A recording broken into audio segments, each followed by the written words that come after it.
నైజాంలో ఎట్టి తట్టుకోలేక వాళ్ళ వేధింపులు భరించలేక ఎర్రజెండా నాయకత్వంలో ఈ పోరాటం జరిగింది.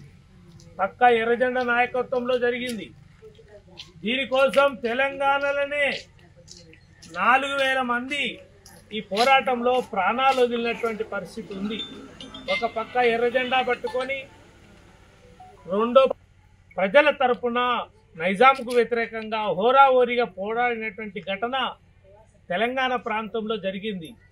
ఆ ప్రాంతంలో జరిగిన దానికి బైరాంపల్లిలో జరిగినటువంటి ఘటన ప్రపంచ చరిత్రలోనే సువర్ణాక్షరాలతోటి బంగారు అక్షరాలతోటి ఏ దేశం పోయినా బైరాంపల్లిలో ఈ ఘటన జరిగింది అనేటువంటిది, ఆ పోరాటంలో ఎంతమంది 89 మంది చనిపోయారనేటువంటిది, కూటిగాలు 18 మంది కూడా చనిపోయారనేటువంటిది, ఆకునూరులో 10 మంది చనిపోయారనేటువంటి చరిత్ర అప్పుడు రాసినటువంటి పుస్తకాలు